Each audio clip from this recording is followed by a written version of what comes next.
Hey, what's happening, friends? Trumpeter Bobby Spellman here to welcome you to another electrifying episode of Trumpet with Bob. If you're a trumpet player in the modern world and you play any styles of music beyond marching band music or orchestral music, you will surely find yourself frequently utilizing this beautiful piece of equipment, the microphone. Since we've been playing with huge bass cabinets and electric guitar amps and drummers and various electronic instruments, the microphone has become an incredibly important part of the trumpet player's arsenal, and I think it's important to be able to approach the microphone with sensitivity and nuance so that you can make sure that your adoring fans are getting the most out of your beautiful, gorgeous tone and that you're able to be heard in the midst of all of this other electronic cacophony. However, there aren't a lot of discussions about specific microphone techniques, so I wanted today to talk a little bit about some of the tips and tricks that you may use while playing a microphone in a live setting. So the very first thing that you're going to need is a microphone. This is by far the most common mic that you will run into in a live setting.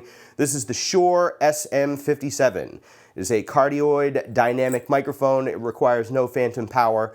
It is a very powerful microphone for what it is. They run about $99, and you'll see them in every live microphone rig setup.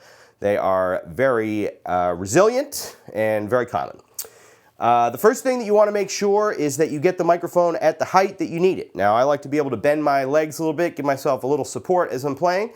So you want to try to figure it out so that your bell is pointing directly into the microphone.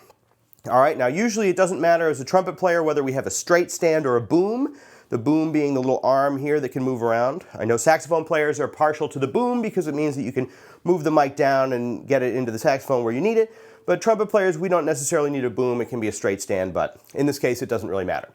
The goal is to get the microphone at the level where you're comfortable standing, and you're going to be able to point the bell directly into the mic. All right, with that established, here's the most important part of trumpet microphone technique. You want to imagine that at the end of your bell, you have a sphere that extends beyond the bell with the same diameter as the bell. So you can imagine it coming out to around here. All right, I'm going to do a little diagram so you can see. Check it out. Ready? Boom. All right.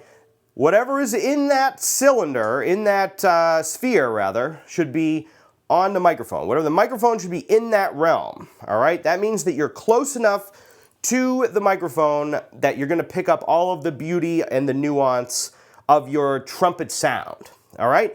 If you are too far away or too close to the microphone, you will suffer from some of the proximity effect, which can change your tone. Now, there's a way of using the proximity effect for certain useful stylistic effects, and I'll talk about that a little bit. But by and large, you want to make sure that you're right in line with the microphone and that the microphone is within this little imaginary sphere that you've created for yourself, probably about 3 or 4 inches away from the bell. All right, that's going to give you something like this.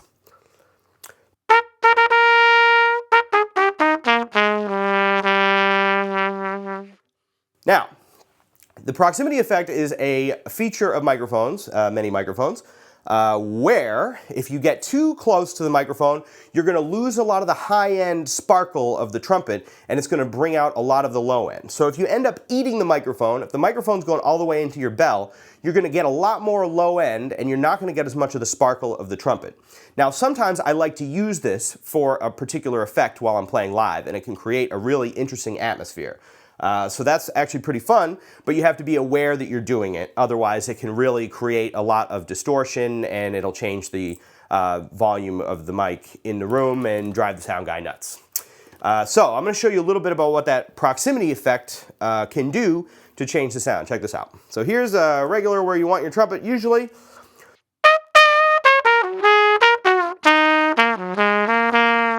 Now I can move it in and get a little bit more of that proximity effect, but you'll see how that sounds. It goes like this.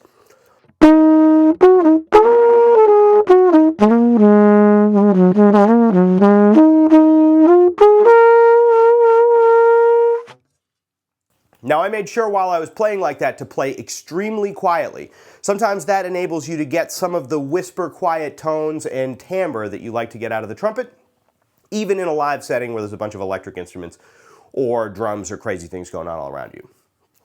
All right, the biggest mistake that I see trumpet players make playing microphones live is the opposite problem, which is to get too far away from the microphone.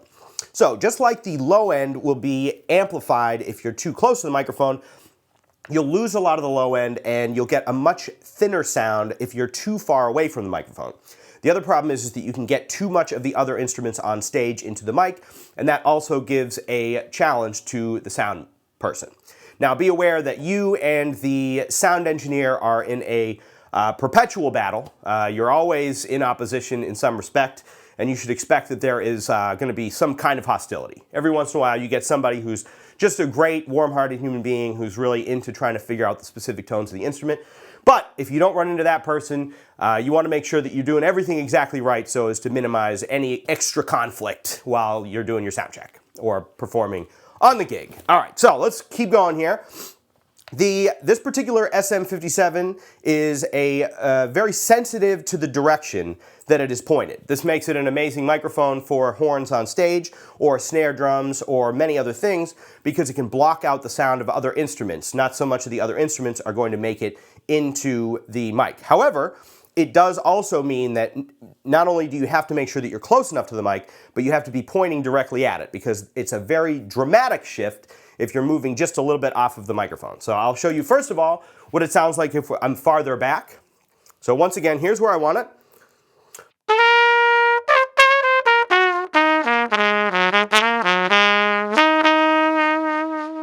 Now I'm going to move back a little bit and you'll see what it sounds like. You'll be able to hear what it sounds like if I'm not close enough to the mic.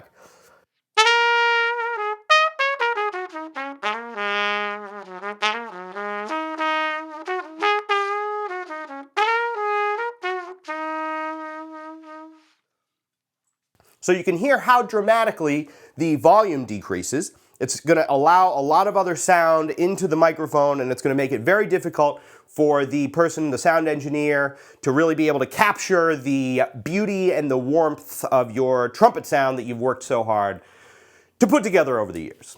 All right, so you want to make sure that you're really getting right in the middle of the trumpet. Now I'm going to show you one more thing about this that I mentioned earlier. Because of the directional nature of the microphone, if you're off the mic by only a little bit, you'll find that there's a substantial difference in your tone. Check that out. This is what this sounds like.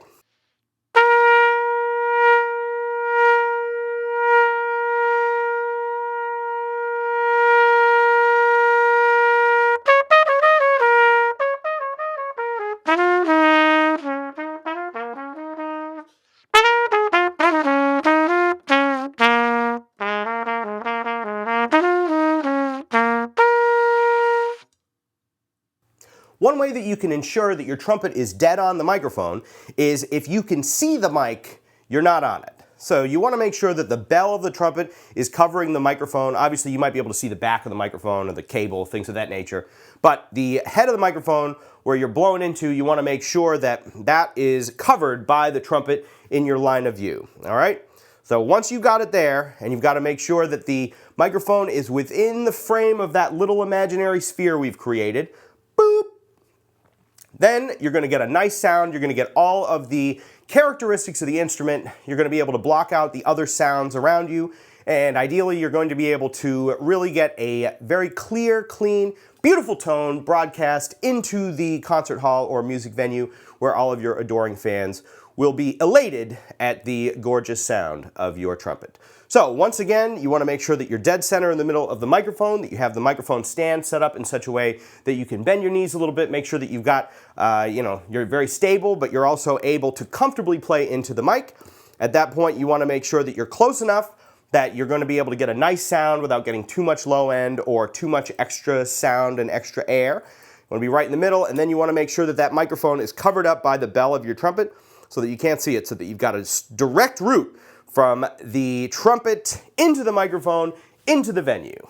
All right, gang, that's a couple of tips and tricks thinking about how to play trumpet into a microphone in a live setting. This will help a lot if you're getting started playing stage shows, playing electric music, funk, reggae, Afrobeat, rock and roll, whatever it happens to be that you're doing where you're on a stage and you have to use a microphone. Jazz, perhaps. Any style of music that you play nowadays is a very high likelihood that you will end up with an SM57, and this will help a lot in your quest for Trumpet quality sound on the trumpet. Now, there's one other kind of microphone that you run into very frequently that I will show you right now.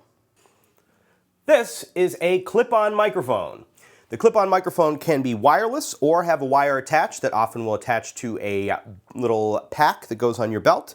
All you have to do is attach it to the bell and have the microphone hang down by the bell just like this. Now, I saved this one for the end. This is also a frequent choice for many different sound engineers. It's very useful because you don't have to think at all about where you're pointing the trumpet bell, and you're able to move around a lot. So if there's a lot of dancing in your show, it may be useful to use a clip-on mic. Now, the clip-on mic requires no technique at all. You clip it on there and you're pretty much good to go. You know, if it falls away from the bell, same basic concept. You want it to be within that sort of imaginary sphere coming off the bell.